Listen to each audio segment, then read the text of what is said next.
الحمد لله الذي أنزل على عبده الكتاب ولم يجعل له عوجا قيما لينذر بأسا شديدا من لدنه ويبشر المؤمنين الذين يعملون الصالحات أن لهم أجرا حسنا ماكثين فيه أبدا وينذر الذين قالوا اتخذ الله ولدا ما لهم به من علم ولا لآبائهم كبرت كلمة تخرج من أفواههم إن يقولون إلا كذبا نحمده تعالى ونستعينه ونستغفره ونعوذ بالله من شرور أنفسنا ومن سيئات أعمالنا من يهده الله فلا مضل له ومن يضلل فلا هادي له أشهد أن لا إله إلا الله وحده لا شريك له وأشهد أن محمدا عبده ورسوله اللهم صل على محمد وعلى آل محمد وصليت على إبراهيم وعلى آل إبراهيم إنك حميد مجيد اللهم بارك على محمد وعلى آل محمد كما باركت على إبراهيم وعلى آل إبراهيم إنك حميد مجيد ورضى اللهم عن الخلفاء الراشدين والصحابة أجمعين ومن تبعهم بإحسان إلى يوم الدين أما بعد Assalamu alaikum wa rahmatullahi wa barakatuh. Mes sœurs, mes frères, les louanges, les remerciements, les éloges sont un droit absolu d'Allah, le premier qui n'a pas de début, le dernier qui n'a pas de fin, l'apparent, le dominant sur toute chose, le subtil, le bien informé, l'absolu, celui qui se passe de tout et dont tout a besoin. C'est le parfait dans son essence, dans ses noms et attributs et dans tous ses actes qui oscillent entre d'une part sa bonté, sa miséricorde et d'autre part sa justice basée sur son omniscience et sa sagesse. Nous le louons, nous revenons vers lui repentants. Nous demandons protection contre les conséquences de nos péchés, les tendances de l'âme. Celui qui Allah guide, nul ne saura l'égarer. Celui qui est privé de sa guidée, nul ne saura lui montrer le droit chemin, le seul droit chemin. J'atteste donc qu'il est le seul digne d'adoration. J'atteste de la véracité, de l'exemplarité de la prophétie de Muhammad ibn Abdillah, qu'Allah bénisse ce prophète, sa famille, ses compagnons et tous ceux qui les auront suivis dans le droit chemin. On nous fasse l'honneur d'en faire partie. Ensuite donc, bienvenue dans ce live, dans cette série, donc sur l'au-delà. Au-delà donc de cette vie qui n'est qu'éphémère, pour une vraie vie, la vie éternelle, ce sera soit le paradis, qu'Allah nous compte parmi ses habitants, soit alors ce qu'on aura mérité, qu'Allah nous en préserve des conséquences de nos péchés. Et donc, louange à celui qui a tout créé sans besoin. À lui, tout revient sans qu'il rien ne se réalise. Il a interdit l'injustice. Il s'est interdit l'injustice et il a rendu l'injustice interdite. Nous allons parler aujourd'hui, Inch'Allah, dans cet épisode 7, de la reddition des comptes. La reddition des comptes qui a bien entendu des principes, qui a également un déroulement et beaucoup d'appréhension pour nous pécheurs. Et tout fils d'Adam est pécheur et soumis à l'erreur, comme l'a dit le prophète sallallahu alayhi wa sallam. Les meilleurs d'entre eux sont ceux qui reviennent vers Allah repentants, qu'Allah nous compte parmi ceux-là. Puisque, comme disait Ibn Qayyim, فَمَنْ لَمْ يَتُبْ فَأُولَٰئِكَ هُمُ الظَّالِمُونَ. Allah dit dans la sourate Al-Hujurat 49, verset 10, si ma mémoire est bonne, et ceux de mes serviteurs qui ne se repentent pas, voilà les injustes vis-à-vis d'eux-mêmes, injustes vis-à-vis d'Allah, injustes vis-à-vis d'autrui. Et donc c'est pour cela qu'à cause de cette justice, Allah subhanahu wa ta'ala a voulu qu'il y ait un jour, nous en avons parlé, après la mort, de la résurrection. Après donc la grande intercession réservée au maire des hommes, Mohammed, qu'Allah le bénisse, cet homme par qui Allah a ouvert les yeux à l'aveugle. Il a montré le chemin à l'égaré. Il a certainement permis aux sourds mieux d'entendre et de se rappeler Allah subhanahu wa ta'ala. Qu'Allah bénisse donc ce prophète, on ne saurait certainement pas, on ne devrait pas aimer une créature plus que lui, alayhi salatu wassalam. En effet, si on veut atteindre en tout cas les sommets, si on veut être rapproché d'Allah subhanahu wa ta'ala, il faudrait qu'il dise Wallahi, ou par celui qui détient mon âme dans sa main, aucun d'entre vous ne sera véritablement croyant, jusqu'à ce qu'il m'aime plus que ses pères et mères, plus que ses enfants, plus que lui-même. Quand on sait ce qu'il nous a apporté, le Père, qu'est-ce qu'il nous a apporté? Qu'Allah les bénisse, nos pères et mères. En tout cas, les récompenses pour ce qu'ils ont fait, les guides et les fasse miséricorde pour ceux qui sont morts, soumis à Allah subhanahu wa ta'ala, ils nous ont apporté beaucoup. Et Allah nous enjoint de leur témoigner l'excellence. Mais au-dessus de cela, plus que nous-mêmes, plus que nos enfants, celui à qui on doit le plus d'amour, certainement c'est Muhammad sallallahu alayhi wa sallam. Allah a conditionné son amour lui-même dans la sourate Al-Imran 3, verset 31. Allah dit à son prophète de dire Qul ya Muhammad, in kuntum tuhibbuna Allah fattabi'uni, yuhibbukum Allah wa yaghfir lakum dhunubakum wallahu ghafurur rahim. Dis-leur ya Muhammad, si vous prétendez aimer Allah, suivez-moi. Donc l'amour d'Allah est conditionné par le suivi du Muhammad sallallahu alayhi wa sallam. Qu'Allah bénisse donc ce prophète, sa famille, ses compagnons et tous ceux qui les auront suivis dans les droits chemins. C'est lui qui disait, et on le comprend mieux avec du recul, Man kana yu'minu billahi wal yawmil akhir, falyaqul khayran aw liyasmut, par exemple. Souvent il disait, celui qui croit en Allah et au jour du jugement dernier. Je me suis posé la question, et bien avant moi, certainement, les intelligences se sont posé la question, pourquoi il associe ces deux choses. Et pourtant, comme on le sait, la foi à l'iman est basée sur 6 articles. Croire en Allah, en ses anges, en ses messagers, en ses livres, au jour du jugement dernier et au destin. Mais pourquoi le jour du jugement dernier? En y réfléchissant, c'est probablement à cause de la reddition des comptes. Parce que celui qui a fait le bien du poids d'un atome le verra, celui qui a fait le mal du poids d'un atome le verra. Et rien ne sera caché. Et rien ne peut être caché au subtil, au bien informé. L'omniscient, celui qui sait ce qui est, ce qui a été, ce qui sera, ce qui n'a pas été, si ça avait été, ce que ce sera. Exalté soit-il, subhanahu wa ta'ala. Donc après que Allah ait accordé la permission au prophète Muhammad sallallahu alayhi wa sallam de se prosterner devant le trône, de demander que Allah tranche entre ses créatures,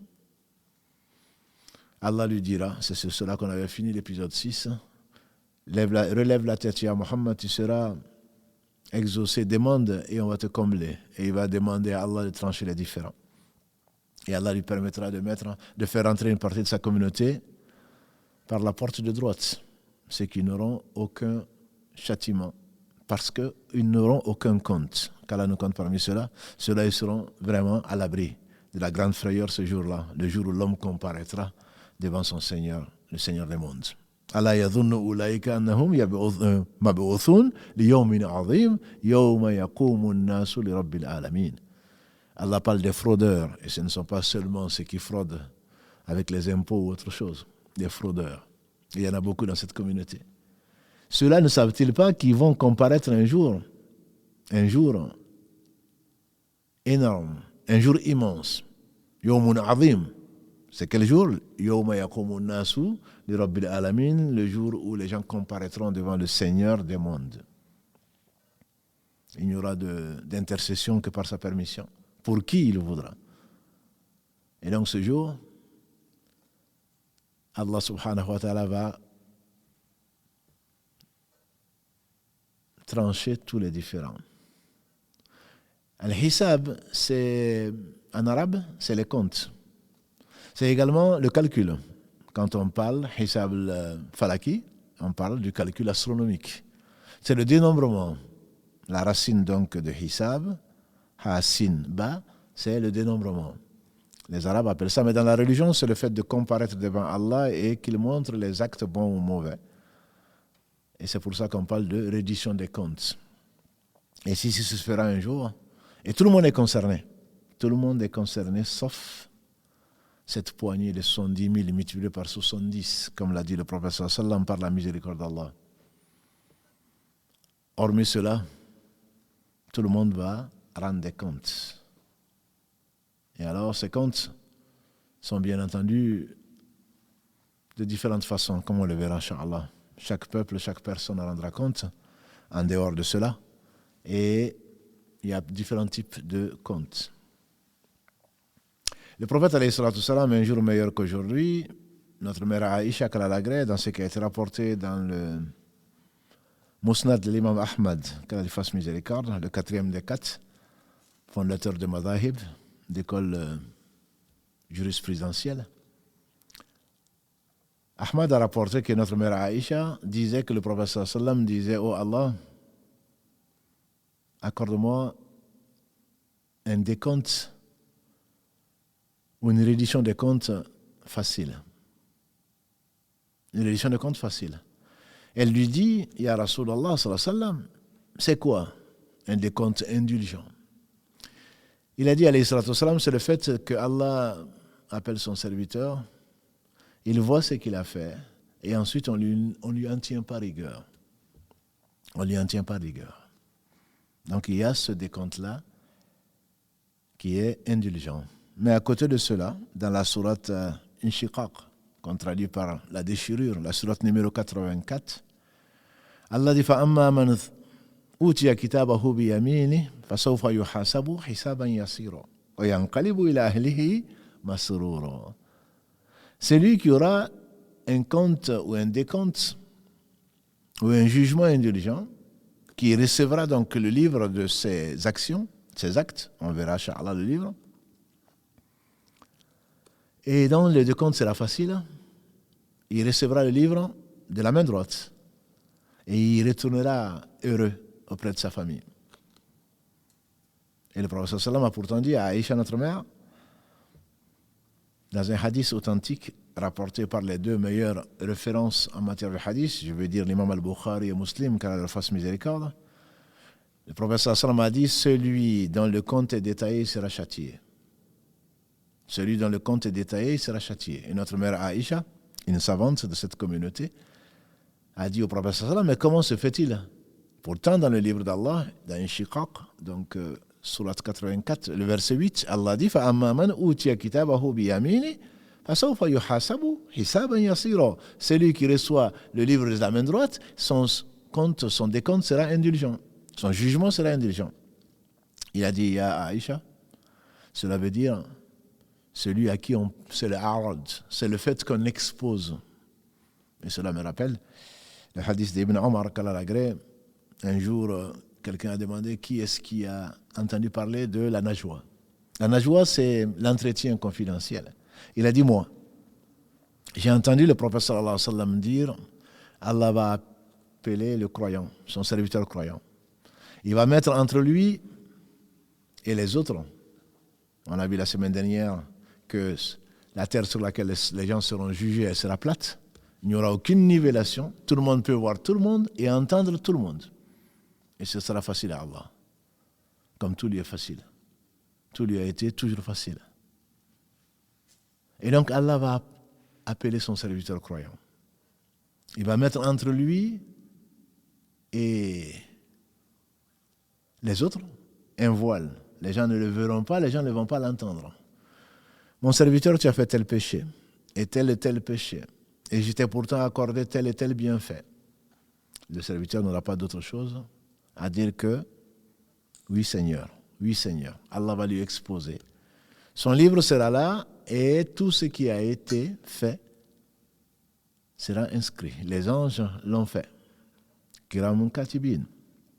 Des nobles écrivains, comme le dit Allah subhanahu wa ta'ala dans la sourate Abasa 80.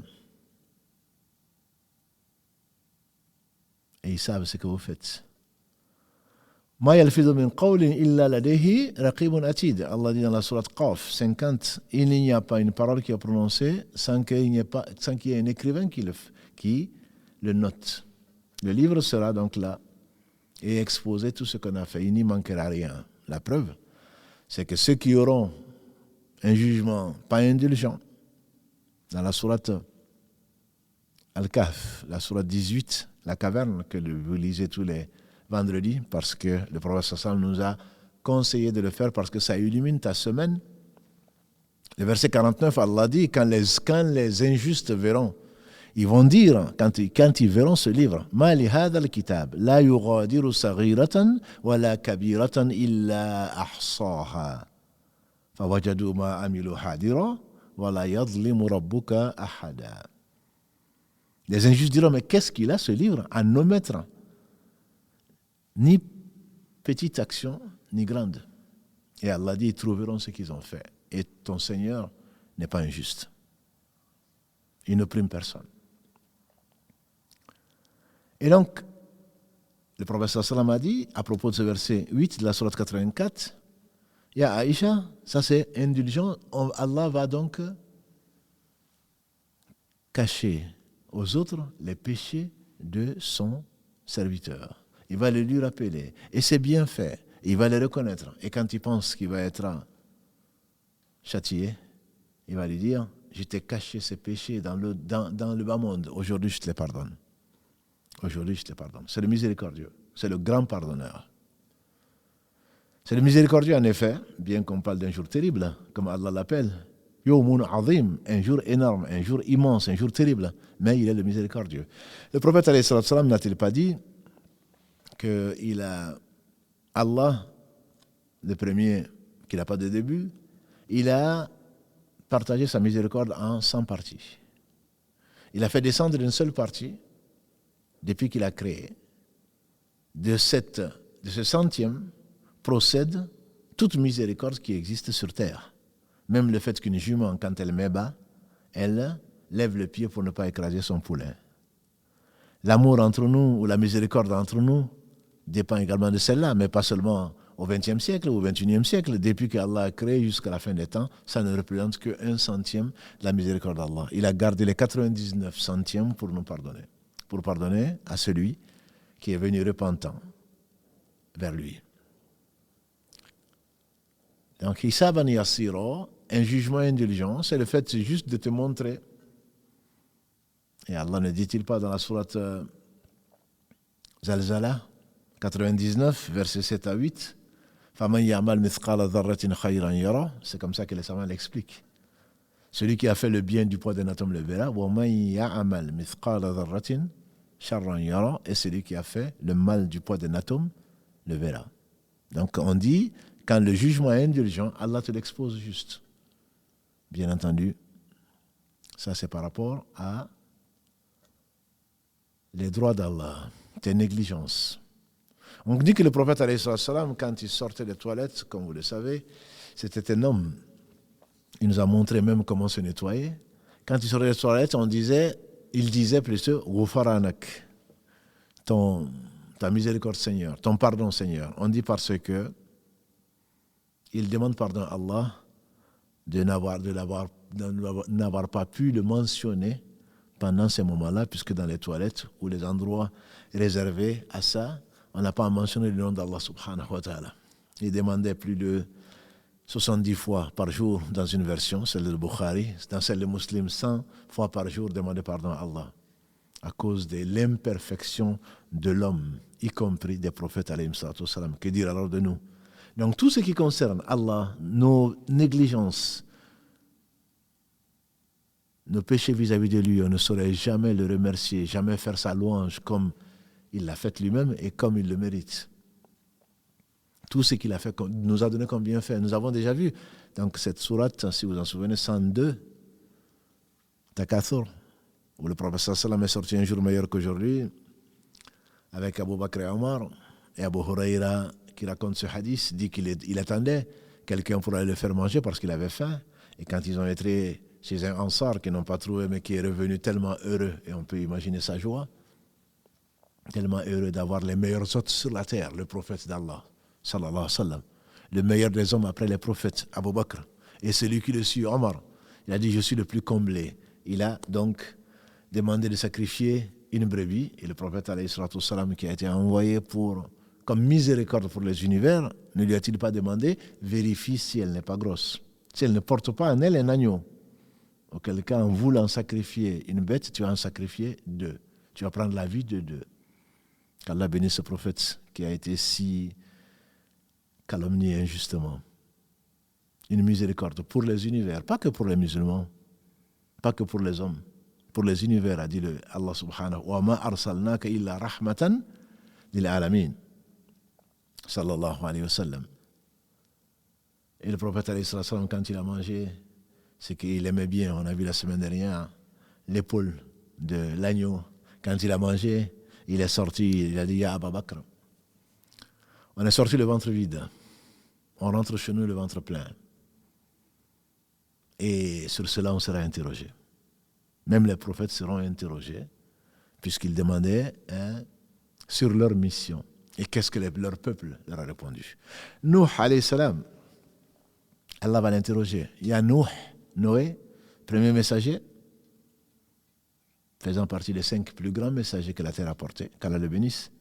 Est-ce que tu as fait parvenir ton message? Ça, c'est le prophète Noah, le messager Noah, le deuxième père de l'humanité, comme on aime bien l'appeler, après qu'Allah ait détruit les habitants de la terre, sauf les 80 familles d'Ibn Abbas, qu'Allah l'a ainsi que son père, qui l'ont accompagné, ainsi qu'un couple de chaque espèce, que les croyants. Ils ont dit qu'il n'était que 80 familles. Allah va lui demander, Nuh, est-ce que tu as fait parvenir ton message? Il va dire, Seigneur, j'ai fait parvenir mon message. Il va demander au peuple de Nuh, Nuh a-t-il fait parvenir son message? Le peuple va dire non. Pourtant, il est resté avec eux, en train de les appeler 1000 ans moins 50, comme on l'a vu, 950 années. Le peuple va dire non. Et Allah va dire à Nuh, quels sont les témoins? Quels sont tes témoins? Quels sont les gens qui vont témoigner que tu as fait parvenir ton message? Il va dire la communauté de Mohammed sallallahu alayhi wa sallam. Allah va nous appeler. Il va nous demander, est-ce que vous témoignez que Nuh a fait parvenir son message? On dira oui. Et Allah va nous demander, et quelles sont vos preuves? Et nous dirons, Inch'Allah, parce qu'on l'a trouvé dans le Coran. Nous allons témoigner pour Nuh. Même les prophètes seront interrogés sur ce qu'ils ont apporté, que dire alors des autres. Allah nous compte parmi ceux qui ne seront pas jugés, et encore moins châtiés. Donc je disais, le prophète sallam dit, donc, celui à qui on expose, on ne fait qu'exposer ses œuvres, ceci concerne, disais-je, ce qui est entre Allah et toi. C'est une négligence de le remercier. Le prophète alayhi salatu wa sallam nous a dit, quelqu'un qui s'assoit quelque part sans mentionner Allah, qu'Allah nous pardonne. Dans un majlis, dans un groupe, dans une assise, ou tout seul, il s'assoit, il parle de tout ou rien, ou il ne dit rien. Il se lève, il s'en va, il sera interrogé, parce qu'il a négligé d'invoquer Allah subhanahu wa ta'ala. Il sera interrogé sur ce moment qu'Allah lui a donné. Quelqu'un qui a été éprouvé par la leucémie, le cancer du sang, me disait il n'y a pas si longtemps, chaque jour que Allah fait, chaque fois que le soleil se lève, c'est un cadeau. Ce n'est pas un verset du Coran, mais c'est bien vrai. Parce que demain, tu n'auras pas ce temps-là. Combien de gens regretteraient? Combien de gens donneraient la terre et ce qu'elle contient pour faire une seule prosternation? Comme l'a dit le prophète sallallahu alayhi wa sallam. Une fois qu'ils sont morts, ils ne pourront plus prier. Il n'y a plus de prière.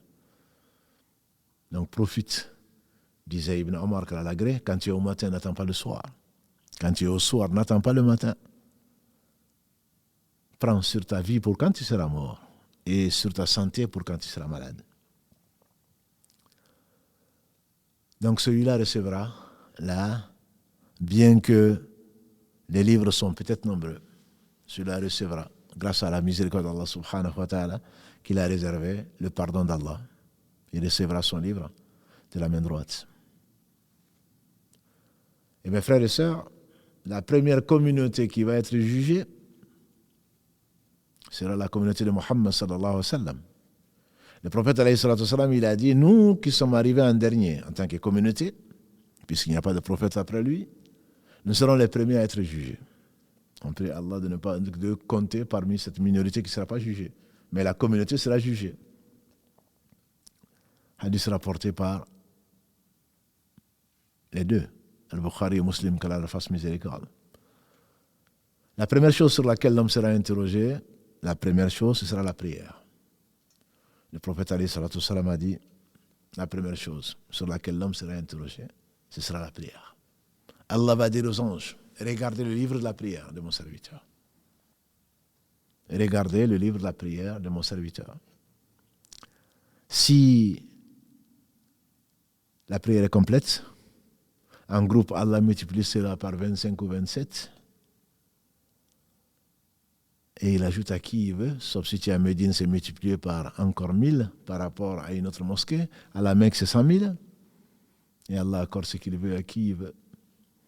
Si la prière a été acceptée, mais on a de sa prière, a dit le prophète sallam, que l'endroit, au moment où on est concentré, chacun d'entre vous, il a dit, alayhi salatu sallam, n'a de sa prière que la moitié, le tiers, le quart, jusqu'au 10e.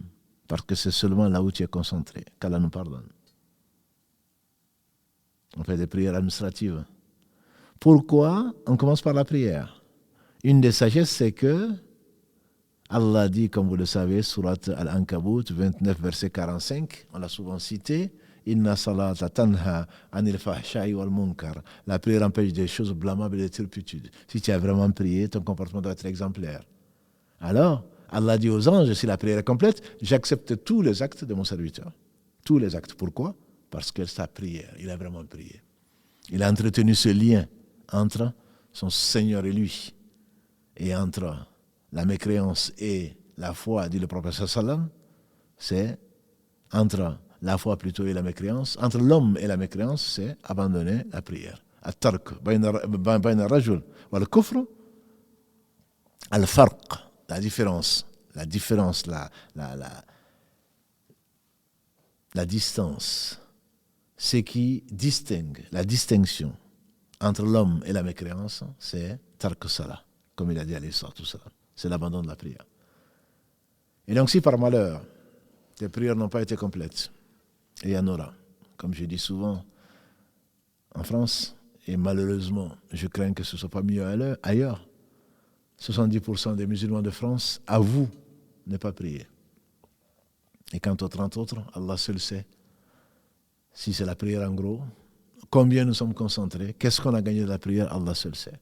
Et je crains malheureusement que ce ne soit pas mieux en Chine ou à Tombouctou, ou à Ziguinchor, ou à New York. Je crains que ce ne soit pas différent, ce pourcentage. Et Allah seul sait s'il a accepté. Donc de cette prière, si elle est bonne, Allah dit j'accepte tout. Et si elle n'est pas complète, notre Seigneur miséricordieux dit aux anges, j'ai regardé le livre de ses prières surrogatoires, ce qui s'est imposé à lui-même.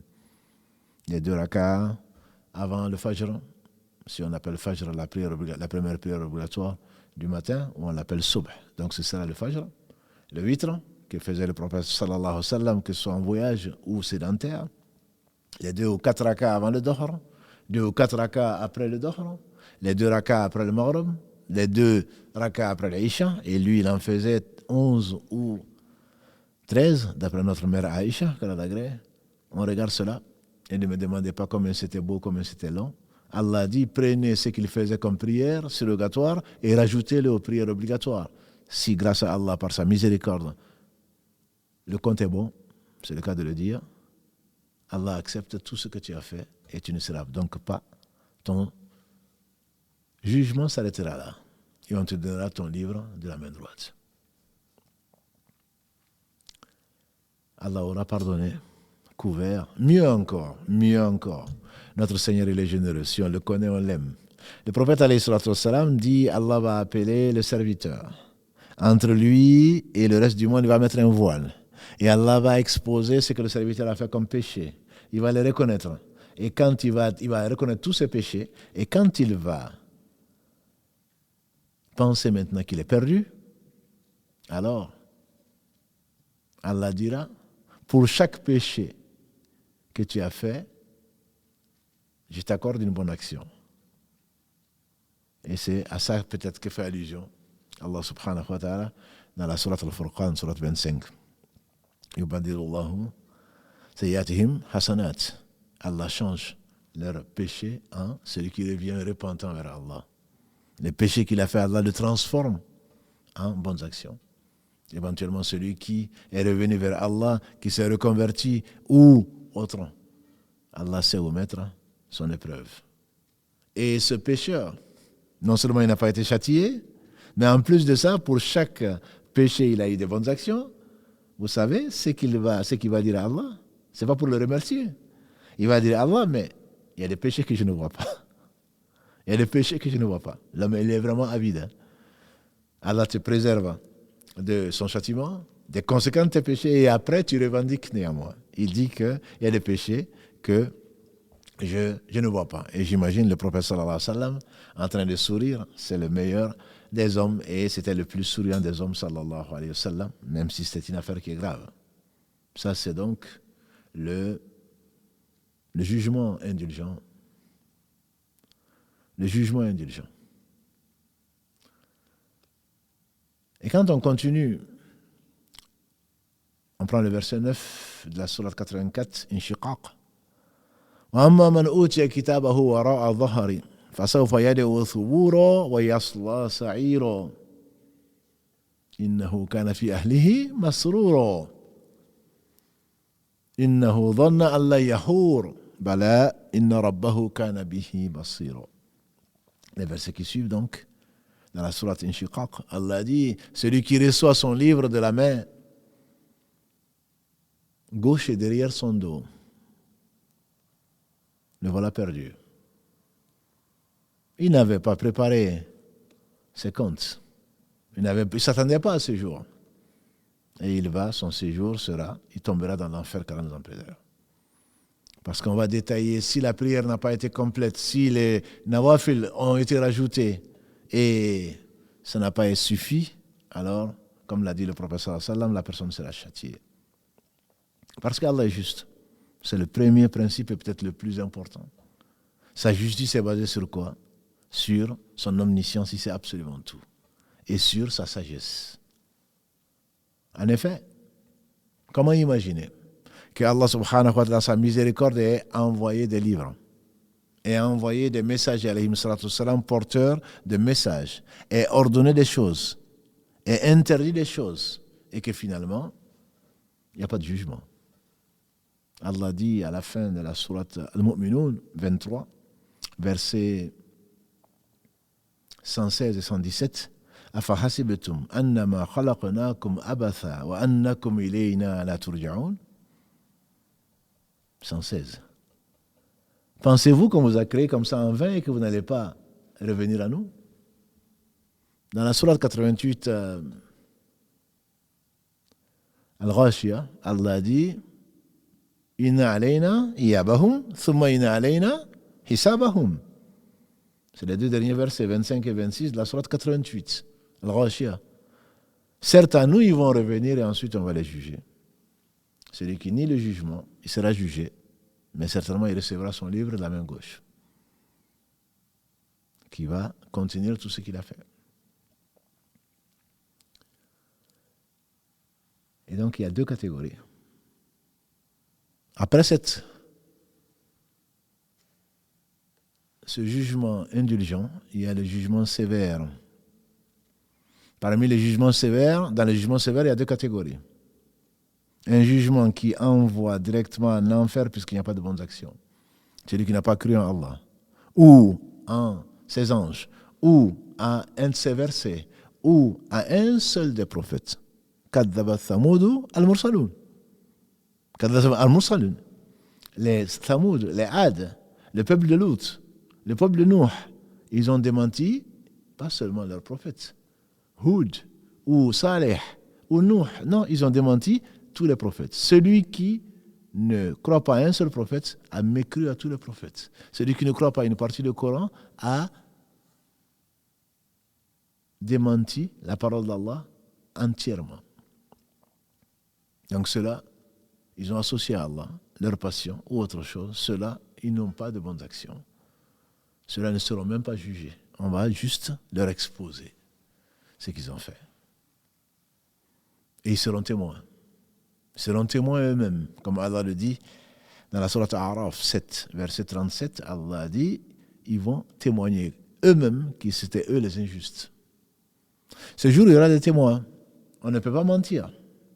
Allah dit notamment dans une sourate que beaucoup connaissent, la sourate Yasin, qui récite malheureusement sur les morts seulement, alors que Allah dit dans la même sourate, afin que tu avertisses celui qui est vivant. Le mort, à quoi ça lui sert? Que tu l'avertisses. Que tu avertisses ceux qui sont vivants. Dans cette sourate Yasin, verset 65, Allah dit اليوم نختم على أفواههم وتكلمنا أيديهم وتشهد أرجلهم بما كانوا يكسبون. Ce jour, la langue sera cousue, ou la bouche sera cousue. C'est les mains et les pieds qui vont parler de ce qu'ils ont fait. Allah dit dans la sourate 41, c'est lui, la vue, la peau qui vont témoigner de ce qu'ils ont fait. Allah dit dans la sourate Zalzala 99, إذا زلزلت الأرض زلزالها, jusqu'à ce qu'ils disent بأن ربك أوحى لها, parce que la terre va parler ce qui a été fait sur elle. C'est la terre qui va témoigner, les endroits qui vont témoigner. C'est là que tu as désobéi à Allah. C'est là que tu as fait ceci, c'est là que tu as fait cela. Les yeux, lui, c'est toi qui as écouté, c'est toi qui as parlé, c'est toi qui as regardé. La peau, c'est toi qui as touché. Et bien sûr, tu reprocheras à la peau ce que tu as reproché. Mais ce sont des témoins et Allah suffit comme témoin. Les anges auront tout noté. Et donc ce jour-là, les criminels, les injustes n'auront pas de secoureurs. Ceux qui ont associé quoi que ce soit à Allah, Allah dit dans la sourate An-Nisa, 4 verset 48 et dans le verset 116, on commence à les connaître par cœur. Inna Allah la yaghfiru an yushraka bihi wa yaghfiru ma duna dhalika liman yasha. Allah ne pardonne pas que l'on lui associe quoi que ce soit. En dehors de ça, il pardonne à qui il veut. Donc ça, c'est la pire des injustices. Luqman ne dit-il pas, Ya Bunay, on l'a vu un peu samedi, Ya Bunay, la tushrik billah, inna shirka la zulmun azim. Oh mon cher fils, n'associe rien à Allah. Parce que l'association, c'est une injustice énorme. C'est le plus grand péché, c'est le seul péché que Allah ne pardonne pas pour celui qui meurt dans cet état. Et donc celui qui associe quoi que ce soit à Allah, il annule ses actes. Il dit à la Muhammad lui-même, sallallahu alayhi wa sallam, dans la sourate Az-Zumar, sourate 39, وَلَقَدْ أُوحِيَ إِلَيْكَ وَإِلَى الَّذِينَ مِنْ قَبْلِكَ لَئِنْ أَشْرَكْتَ لَيَحْبَطَنَّ عَمَلُكَ وَلَتَكُونَنَّ مِنَ الْخَاسِرِينَ بَلِ اللَّهَ فَاعْبُدْ وَكُنْ مِنَ الشَّاكِرِينَ. Allah dit, il t'a été révélé comme il a été révélé à ceux qui sont venus avant toi. Si tu associes quoi que ce soit à Allah, tes œuvres seront nulles. Et tu feras partie des perdants. Ça, c'est la deuxième catégorie. Si on peut parler de rendre des comptes. Ce sera juste exposé parce qu'Allah n'accepte pas l'œuvre qui a été entachée, soit d'association qui a été faite pour autre que lui, soit qui n'a pas suivi ce qu'il a enseigné à son prophète sallallahu alayhi wa sallam, qui a été envoyé pour nous servir d'exemple, pour nous montrer ce qu'Allah aime. En effet, comme vous le savez, ces œuvres-là sont, même de la part des musulmans, il y a deux types d'associations, on le sait. L'association majeure, adorer autre que Allah subhanahu wa ta'ala, fait que la personne ne sort pas de l'enfer. Mais l'association mineure, on l'appelle mineure par rapport à la majeure, c'est l'ostentation, on en a déjà parlé. Les 3 premiers combustibles de l'enfer, a dit Abu Huraïra Kalalagré. Le professeur Sallam a dit, les premiers qui seront jugés le jour du jugement dernier, des musulmans, soumis à Allah, c'est quelqu'un qui a donné sa vie et qui est mort sur un champ de bataille. Hadith rapporté par l'imam Muslim. Allah va lui exposer ses bienfaits, les bienfaits qu'il lui a accordés. Il va les reconnaître. Et Allah va dire, qu'est-ce que tu as fait de ta vie? Bien qu'il sache, bien entendu, avant de l'avoir créé. Il dit, j'ai donné ma vie pour que ta parole soit la plus élevée. Allah dira, tu mens. Dans une version, les anges diront, tu mens. Tu n'as fait ça que pour qu'on dise, voilà un courageux. Ceci a été dit pour toi.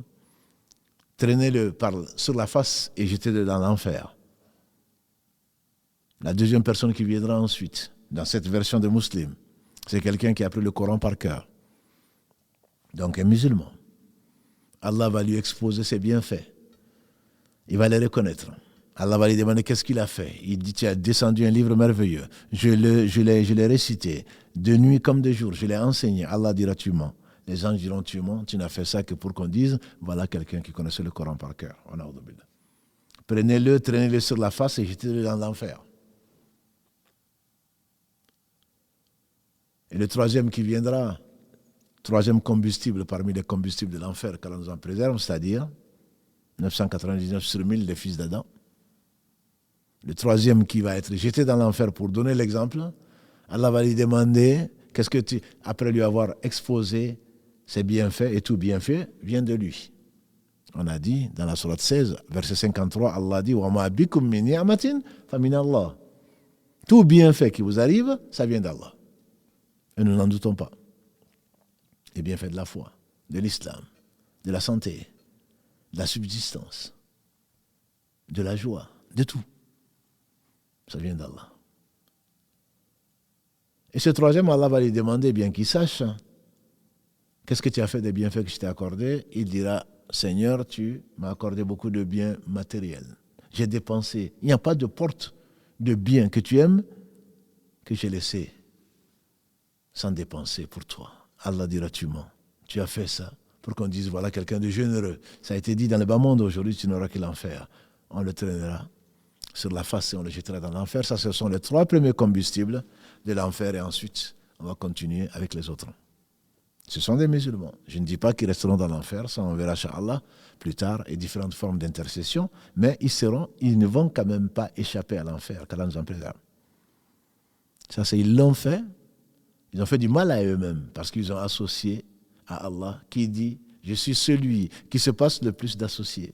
Quelqu'un qui m'associe dans son œuvre une créature donc, alors je laisse ça à ma créature.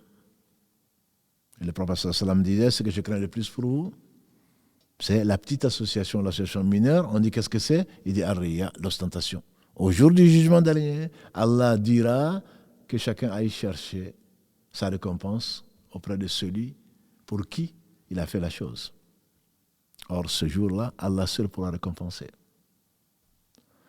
Qu'Allah nous pardonne et nous guide et qui nous protège et nous assiste contre nous-mêmes. Ça, ce sont des fautes faites contre soi-même, qui sont non seulement nulles, mais ce sont des péchés à moins que Allah subhanahu wa ta'ala nous les efface. Mais je dirais pire encore, si on peut en parler ainsi, c'est celui qui, je parle de nous bien sûr musulmans, qui vient au jour du jugement dernier, a dit le prophète sallam, Ataderouna man il muflis. Est-ce que vous savez l'insolvable? Vous connaissez l'insolvable? Ils ont dit oui. L'insolvable, pour nous, c'est celui qui vient sans argent, sans bien matériel. Il a dit non. L'insolvable de ma communauté, c'est celui qui vient avec beaucoup de prières, beaucoup de jeûnes, beaucoup de sadaqa, beaucoup de bonnes actions. Il a frappé un tel, insulté tel autre, pris le bien de tel autre. Alors, ils viendront se plaindre. Et Allah dit que tous les différends seront tranchés. Ils vont prendre de cet homme et Allah a accepté d'eux. Je ne dis pas ceux qui ont fait la prière, Allah n'a pas accepté. Ceux qui ont jeûné, Allah n'a pas accepté. Non, Allah a accepté. Et Allah dit qu'il n'accepte que les muttaqin, que des gens qui le craignent. Allah a accepté. Ce sont donc leurs prières, leurs jeûnes qui seront donnés en compensation de leur injustice vis-à-vis des autres. Ça peut être ton épouse, ça peut être ton époux, ça peut être ton voisin, ça peut être ton camarade, ça peut être un musulman, ça peut être un non-musulman. C'est vraiment celui-là l'insolvable. Mais s'il n'a plus de bonnes actions, le prophète sallallahu alayhi wa sallam a dit on prendra l'équivalent en péché des autres et on va lui mettre dessus, il tombe en enfer. Donc il priait, il jeûnait, il faisait du bien autour de lui, mais en même temps il n'arrêtait pas de prendre les droits des autres. Ya ibadi inni haramtu dhulma ala nafsi wa ja'altuhu bainakum muharrama fala tadhalamu. L'injustice c'est quoi? C'est de prendre le droit de l'autre. Mes serviteurs, dit Allah dans ce hadith Qudsi, rapporté par Abu Dhar, consigné par l'imam muslim, oh mes serviteurs, je me suis interdit l'injustice, je vous la rends interdite, ne vous faites pas injustice. La justice d'Allah, elle est parfaite. Et donc Allah va prendre de ses bonnes actions, puisqu'il en a. Pas celui qui ne croit pas en lui, pas celui qui ne croit pas au jour du jugement dernier, il n'a pas de bonnes actions. Pas celui qui a innové et qui a suivi autre que la voie du prophète sallam. Allah ne l'accepte pas. Ce sont les deux conditions pour qu'Allah accepte des musulmans. Alors, le perdant, c'est celui-là. L'insolvable, c'est celui-là. La justice d'Allah, mes frères et sœurs, elle est parfaite comme lui, c'est le parfait. Et elle ne concerne d'ailleurs pas, une parenthèse, que les humains et les djinns seront jugés. La justice d'Allah est tellement parfaite, a dit le prophète sallallahu alayhi wa sallam, que 2 béliers dans ce bas monde. 2 béliers dans ce bas monde. Un qui a des cornes, parce qu'Allah l'a créé comme ça, cette race. et un qui n'a pas de corne, de la même race, et que le bélier de la corne a tendance, bien entendu, à prendre le dessus, se bagarrer avec un bélier qui n'a pas de corne, il va prendre le dessus. Comme aujourd'hui, on va dire des gens qui se croient forts physiquement, qui vont prendre le dessus sur les gens qui sont faibles. Le bélier qui n'a pas de corne viendra au jour du jugement dernier en disant au Seigneur, il a profité, il a abusé de ses cornes et il m'a tapé avec. Allah va faire que le bélier qui n'a pas de corne va prendre sa revanche. Et ensuite, ils ne seront ni au paradis ni en enfer, puisque ce ne sont pas des êtres responsables, ils vont devenir poussière. Même les animaux seront tranchés. Que dire alors entre les hommes? Que dire alors entre les hommes? Que ce soit nos enfants, que ce soit nos parents, que ce soit le voisin, que ce soit le non-musulman, que ce soit le musulman. Même les péchés vis-à-vis des animaux. Le prophète sallallahu alayhi wa sallam a dit, il y a une femme. Cette femme, elle avait une chatte. Elle a séquestré la chatte. Non seulement elle ne lui a pas donné à manger ni à boire, mais elle a séquestré la chatte et elle n'a pas pu aller, la chatte n'a pas pu aller toute seule, aller chercher les petites bêtes de la nature pour se nourrir. À cause de cela, la chatte est morte, puisqu'elle a été séquestrée, elle est morte de faim et de soif. À cause de cela, cette femme est en enfer. Le prophète sallallahu alayhi wa sallam nous a dit, musulmans, on est venu dire qu'une femme passait ses nuits à prier, ses jours à jeûner, ce qui n'est pas mon cas. Ses voisins se plaignaient d'elle. Le prophète sallallahu alayhi wa sallam, qu'est-ce qu'il a dit? Elle est en enfer. Elle est en enfer parce que ses voisins se plaignaient d'elle. Elle a pris le droit de ses voisins. Et donc, on ne peut demander qu'à Allah, subhanahu wa ta'ala, de nous préserver contre les conséquences de nos péchés. Ça, c'est la troisième catégorie, entre guillemets, d'injustice, que Allah ne pardonne que si elle est réparée. C'est pour cela qu'il faut, quand une injustice, pour un péché, il faut demander pardon à Allah, regretter, arrêter, décider de ne plus jamais le refaire. Mais si l'engage, le péché concerne qui que ce soit d'autre, une autre créature, il faut réparer autant que faire se peut. Demander pardon, rendre ce qu'on a volé. Mais quand on fait de la médisance, qu'est-ce qu'on fait? De celle-là, beaucoup d'entre nous vivent en jurant que c'est vrai. Comme l'a dit le prophète sallallahu alayhi wa sallam, la médisance, c'est pire encore que l'inceste, d'avoir des rapports avec son père ou avec sa mère. Et pourtant, c'est la brosse à dents de beaucoup, malheureusement. Que ce soit dans les mosquées ou en dehors des mosquées. Et donc, les gens viendront. Les anciens, quand on disait que les gens les critiquaient, faisaient de la médisance, les anciens pieux, les salaf salih, on rapporte d'eux, quand on vient leur dire un tel a mal parlé de toi, il t'a insulté autre chose, il paraît qu'il y a parmi eux, ils prenaient, s'ils avaient beaucoup de vêtements, ils en donnaient un pour aller leur offrir à celui qui les a critiqués. Mais comment se fait-il? Ils ne pouvaient pas le comprendre. Il dit parce qu'il vient de me passer, de faire un virement sur mon compte au jour du jugement dernier. Et là on comprend mieux pourquoi la langue, surtout la langue, comme l'a dit le prophète sallallahu alayhi wa sallam à Mu'adh, tient celle. Est-ce que tu sais ce qui retient tout ça? Quand Mu'adh lui a demandé, enseigne-moi quelque chose qui me ferait rapprocher du paradis, ferait rentrer au paradis et m'épargnera l'enfer, il a commencé à lui parler des piliers de l'islam. Et ensuite, la prière dans la nuit.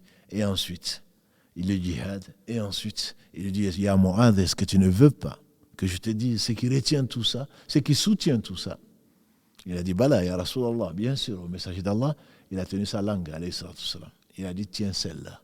Et Mu'adh de s'étonner, ce jeune savant. Il s'étonne. Il dit, Ya Rasulallah, est-ce qu'on va être châtié pour ce que nos langues profèrent? Il a dit que ta mère te perde. C'est une expression arabe pour dire, pauvre de toi, je te croyais plus intelligent que ça. Est-ce que tu ne sais pas que la plupart des gens qui tombent dans l'enfer, la tête la première, le sont à cause de ce que la langue a proféré? Qu'Allah nous préserve. Qu'Allah nous préserve et nous pardonne. Et donc ça, c'est ça, j'insiste parce que je ne parle pas du compte ou du jugement des gens qui n'ont pas cru en Allah, et qui ont fait une différence entre les différents prophètes, ou qui n'ont pas cru à l'au-delà, ou qui disent non mais les anges, vous savez, hein, et Allah n'a pas besoin de ça. Et Allah, pour manifester sa justice a voulu que les œuvres non seulement sont inscrites, mais en plus de cela, les œuvres seront pesées. Les œuvres, il y aura une balance. Ceux qui n'y croient pas verront leurs œuvres. Les œuvres qui seront acceptées seront pesées. Les mauvaises, sur le côté, sur un plateau de la balance, et l'autre plateau de la balance verra les péchés commis par le fils d'Adam. Allah dit entre autres dans la sourate 101 Al-Qariya, فَأَمَّا مَنْ ثَقُلَتْ مَوَازِينُهُ فَهُوَ فِي عِيشَةٍ رَاضِيَةٍ. Verset 6. Il va jusqu'au verset 9. وَأَمَّا مَنْ خَفَّتْ مَوَازِينُهُ فَأُمُّهُ هَاوِيَةٌ. Celui dont la balance est la lourde des bonnes actions, il vivra une vie merveilleuse. Quant à celui dont le plateau de la balance va pencher du mauvais côté, sa mère sera hawiya. Et Allah définit wa ma adraka ma hiya. Qui te dira ce que c'est? Narun hamiya. Ce sera du feu intense qu'Allah nous en préserve. Allah dit pratiquement affirme la même chose. Faman thaqulat mawazinu fa ulaika humul muflihun. Dans la sourate A'raf 7, sourate numéro 7, verset 8. Celui dont la balance est la lourde, il fera partie des bienheureux. Qu'Allah nous compte parmi cela. Pourquoi la balance? Pour manifester. Allah n'est pas injuste. C'est pour manifester sa justice. Je suis étonné. Wallahi, chaque fois que je passe par ces versets, je me dis qu'est-ce qu'il est généreux. C'est Seigneur. Allah se justifie. C'est pas moi qui ai été injuste, c'est eux qui ont été injustes vis-à-vis d'eux-mêmes. Je leur ai envoyé un prophète, je leur ai donné un cerveau, je leur ai donné un cœur, je leur ai donné à manger, je leur ai donné à boire, je les ai entourés de choses pour leur rappeler les montagnes, la vie par la pluie, par ceci. Allah rappelle ses bienfaits, et pourtant, malgré ça, ils vont adorer autre que Allah, ou ils vont tourner le dos, ils sont ingrats. Allah dit, ce n'est pas moi qui ai été injuste, c'est eux qui ont été injustes. Et la justice d'Allah est parfaite comme lui, c'est le parfait. Allah subhanahu wa ta'ala est miséricordieux. Nous avons dit, il a partagé sa miséricorde en 100 parties. Cette balance, ça me rappelle ce hadith qui fait espérer qu'Allah nous fasse rentrer au paradis sans nous demander des comptes. Le prophète sallallahu alayhi wa sallam, le hadith, il est connu, c'est le hadith de la carte, disent certains. Un homme de ma communauté a dit, le prophète sallallahu alayhi wa sallam viendra le jour du jugement dernier avec 99 registres. Chaque registre va à perte de vue. Imaginons un registre de tes actions multiplié par 99. Chaque registre contient ce qu'il contient, il va à perte de vue. Allah va l'appeler. Est-ce qu'il y a quoi que ce soit en le jugeant? Y a-t-il quelque chose que tu contestes? Parce que tu as le droit. Que tu contestes dans ce que mes anges ont écrit. Il dira non, Seigneur. Il va dire, mais les anges ont-ils rajouté quelque chose que tu n'as pas fait? Il va dire non. Est-ce que les anges ont oublié quelque chose que tu ne trouves pas ici? Il va dire non, Seigneur. Il dit alors, qu'est-ce que tu as comme défense aujourd'hui? Qu'est-ce que tu as comme défense? Il va dire rien. Je n'ai rien. On ne pourra pas mentir ce jour. On va témoigner nous-mêmes. Et Allah suffit comme témoin. Les anges vont témoigner. La vie va témoigner. Lui va témoigner. Les pieds vont témoigner. Les mains vont témoigner. Les prophètes vont témoigner. Et la bouche sera cousue. Sauf pour répondre au Seigneur subhanahu wa ta'ala en acquiesçant et en reconnaissant tes innombrables péchés. Cet homme dirait, je n'ai rien, Seigneur. Allah va dire si. Si tu as quelque chose. Je suis juste. Aujourd'hui, personne ne sera lésé. Il y a cette carte. Tu as dit la ilaha illallah Muhammad Rasulullah sallallahu alayhi wa sallam.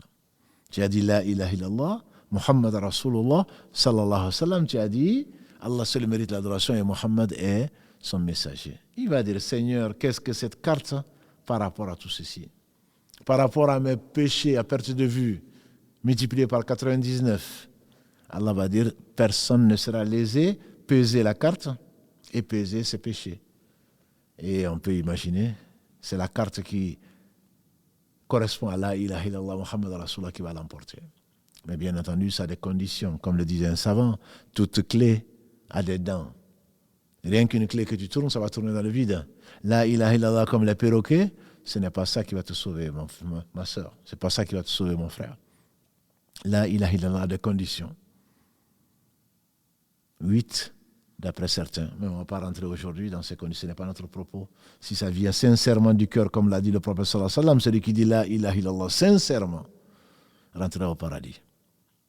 Mais Allah étant juste, ton la ilaha illallah devrait quand même correspondre à ce que tu as dans le cœur, sincèrement, et Allah sait si tu as été sincère. Si tu connais le sens, Allah sait si j'en avais la certitude, si tu aimais ce mot, si tu l'appliquais, etc., etc. Et si tu ne dois rien à personne plutôt. On demande à Allah de nous rappeler sans ne devoir à personne. Parce qu'Allah est miséricordieux, sa miséricorde est infinie. Mais si tu dois à qui que ce soit, Allah va le prendre de tes bonnes actions si t'en restes. La ilaha illallah, Moussa alayhi salatu salam a demandé à Allah, Ya Allah, enseigne-moi une invocation et une évocation, un dhikr et un dua par lequel je vais t'invoquer. Allah dit à Moussa, dis la ilaha illallah. Dis la ilaha illallah. Moussa dit, Ya Allah, tous tes serviteurs disent la ilaha illallah. Il a dit, Ya Moussa, si les 7 cieux et ce qui contiennent en dehors de moi, les 7 terres et ce qui contiennent étaient placés sur un plateau de la balance, et que la ilaha illallah était placé sur l'autre côté de la balance, c'est la ilaha illallah qui va l'emporter. C'est pour ça, c'est ce qui fait rentrer dans l'islam. C'est ce qui est la clé du paradis.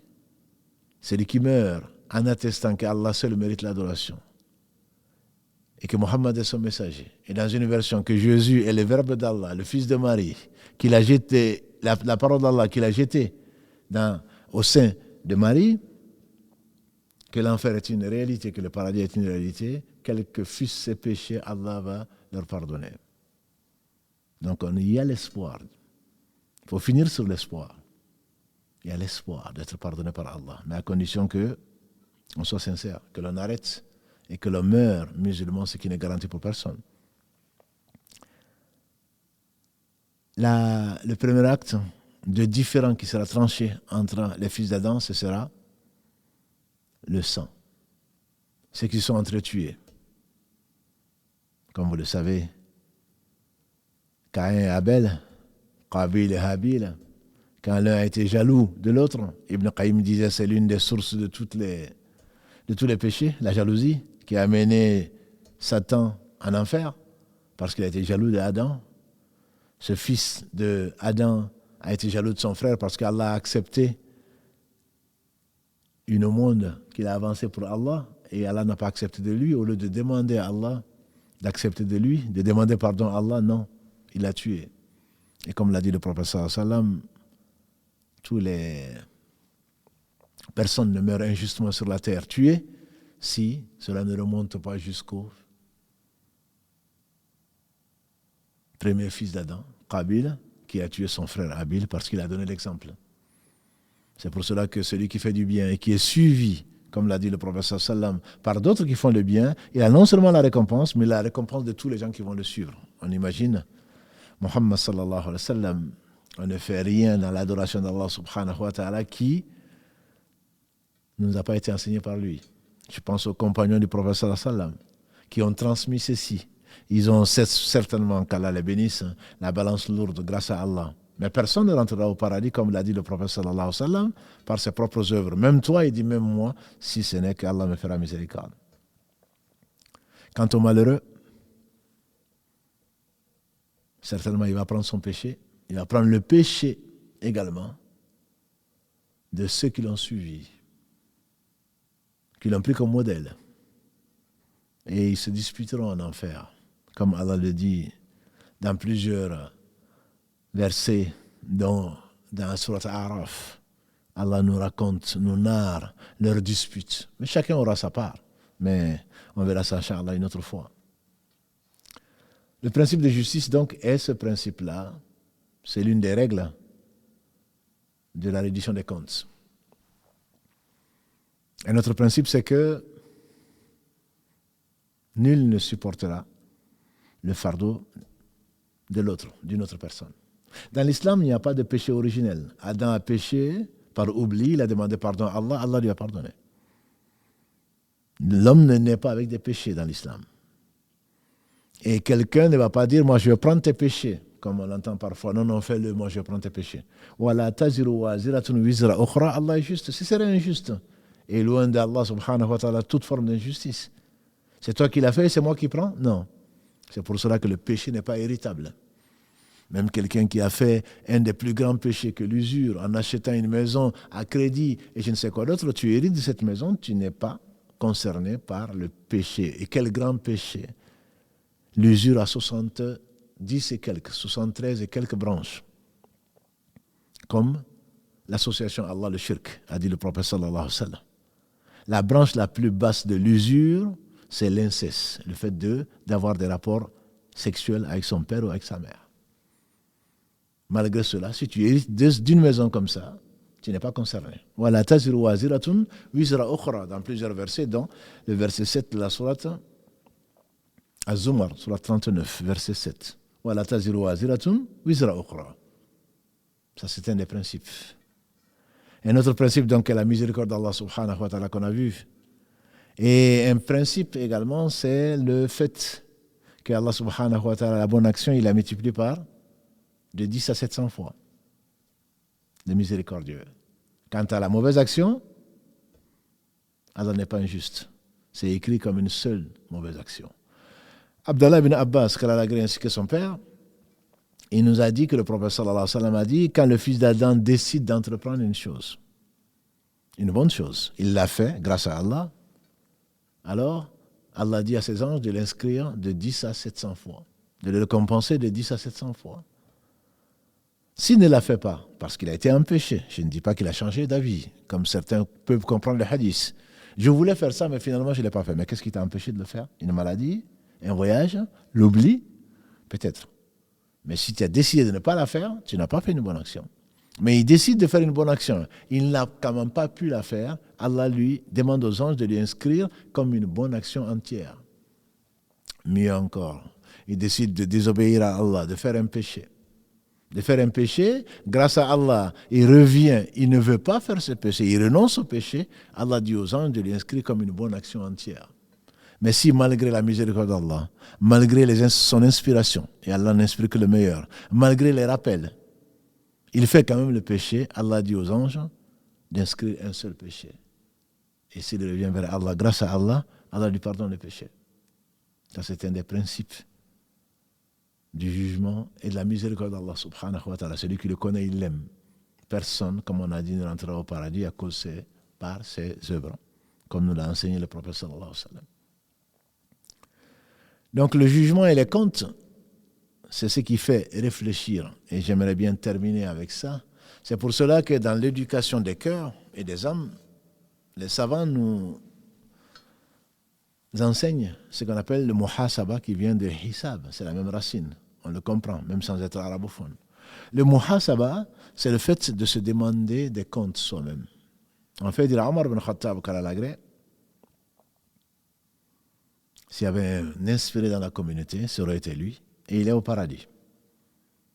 N'en déplaise à ses ennemis. Il est au paradis.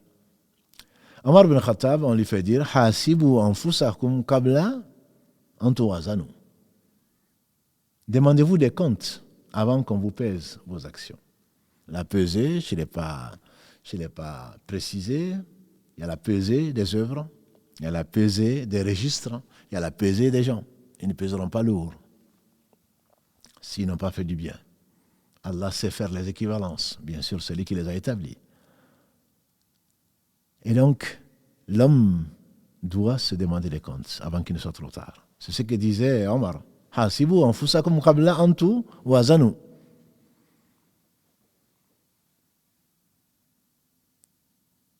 Demandez-vous des comptes avant qu'on vous pèse vos actions. Parce que tu y crois. Et lui-même, donnez l'exemple. On dit que tous les soirs, il s'asseyait. Il prenait un petit bâton et il se tapotait le pied. Ibn Khattab, qu'est-ce que tu as fait aujourd'hui? Qu'est-ce que tu as fait aujourd'hui? Et tu passes en revue, de façon honnête, qu'est-ce que tu as fait? Si c'est du bien, remercie Allah, comme il le dit. Si c'est du mal, n'en veuille qu'à toi-même. Les savants ou éducateurs disent, en réalité, l'homme et les bonnes œuvres et les mauvaises œuvres, c'est comme un commerçant. À la fin de la journée, je ne connais pas un commerçant qui ne fasse pas le bilan. À moins alors qu'il soit vraiment négligent. Ils font un bilan à la fin de chaque journée. Qu'est-ce que j'ai gagné? Qu'est-ce que j'ai perdu? Les bonnes actions sont considérées comme les bénéfices. Les mauvaises actions, ce sont les pertes. Si en faisant le bilan, les bonnes actions pour toi, puisque tu as oublié peut-être des mauvaises, tes bonnes actions, et Allah n'oublie pas, tes bonnes actions sont nombreuses que les mauvaises, remercie Allah. Et espère et demande-lui, c'est grâce à lui, et remercie-le, et espère faire mieux demain. Mais si ce sont les mauvaises actions, c'est la perte. Essaye de voir comment je vais redresser ceci, comment je vais arrêter de rater ma prière, comment je vais arrêter de fréquenter des gens qui me disent, comment je vais éviter la compagnie de ce qui est interdit, puisque je la rencontre toujours dans le même bus, aux mêmes horaires, ou que je fais ceci et cela. Comment je vais arrêter ça? Je veux arrêter, mais je n'y arrive pas. Demande à Allah l'aide. Parce que, voilà, tu as un commerce qui a failli. Tu es en faillite. Tu meurs, imagine-toi rencontrer l'ange de la mort. Ce soir-là, d'habitude, le soir au moins avant de dormir, on a un peu de temps, mais au lieu de le passer devant la télé ou autre chose, assieds-toi ou couche-toi et fais ton bilan. Parce que ton bilan, on le fera. Sans besoin d'un expert comptable. Ton bilan, on le fera. Et tu le feras toi-même au jour du jugement dernier. Alors, avant de dormir, ma soeur, avant de dormir, mon frère, si tu arrives jusqu'à la nuit, fais ton bilan. Demande pardon à Allah, subhanahu wa ta'ala. Invoque Allah. Et le prophète sallallahu nous a laissé ce qu'Allah aime. Tout ce qu'Allah aime et agrée. Ne sais-tu pas que le prophète sallallahu alayhi wa sallam a dit Kalimatani khafifatan ala lisan, thaqilatan ala al-mizan, habibatan ala al-rahman. Deux mots légers sur la langue, lourds dans la balance. Et aimer du miséricordieux, subhanallah wa bihamdihi, subhanallah al-azim. Subhanallah wa bihamdihi, subhanallah al-azim. Ce monde est maudit. Maudit ce qu'il contient, sauf le rappel d'Allah et ce qui peut lui être assimilé. Et celui qui enseigne et celui qui apprend. Qu'Allah nous compte parmi l'une des deux catégories, sinon on est perdu. Nous et ce que nous avons. Et donc, le muhasaba, voilà un outil qu'il faut utiliser. L'auto-jugement. Au lieu de voir toujours c'est la faute des autres. C'est la tendance que nous avons. C'est pas ma faute, c'est la faute de la belle-mère, c'est la faute de ma femme, c'est la faute du mari, c'est la faute des enfants, du voisin surtout, du non-musulman. Mais malheur vient de là. Non. Allah dit quand les compagnons du prophète sallallahu alayhi wa sallam ont subi ce qu'ils ont subi à Uhud pour leur bien et pour le nôtre, quand ils ont demandé au prophète sallallahu alayhi wa sallam d'où ça vient, Allah dit, dis-leur, ça vient de vous-même.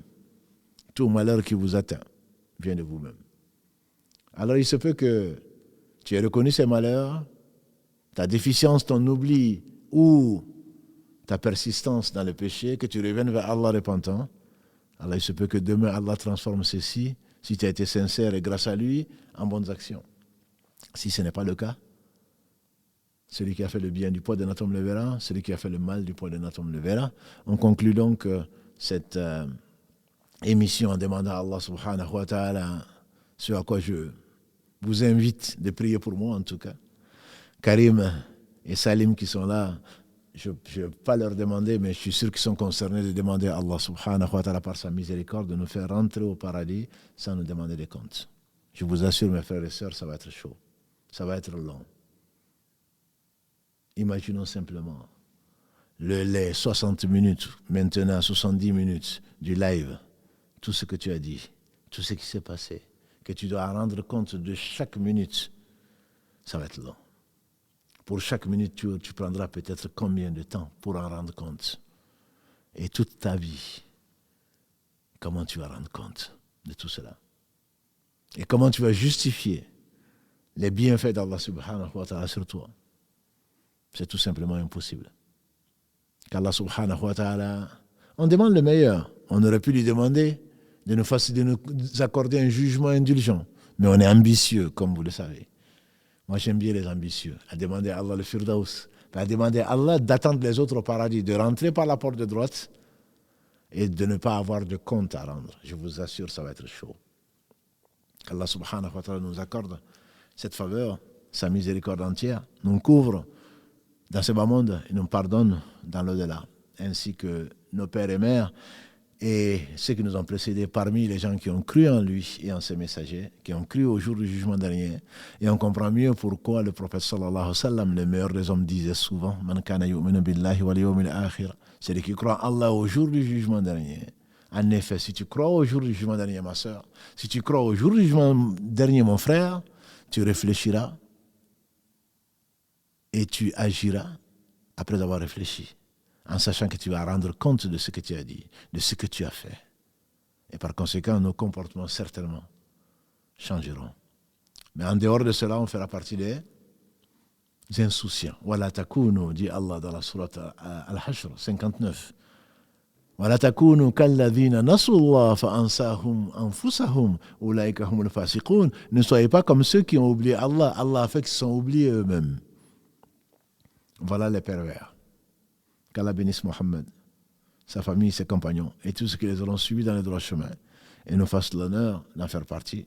Subhanak Allahumma wa bihamdika ashhadu an la ilaha illa anta astaghfiruka wa atubu ilayk. Subhana rabbika rabbil izzati amma yasifun. Wassalamu ala al-mursalin walhamdulillahi rabbil alamin. Wassalamu alaykum wa rahmatullahi wa barakatuh.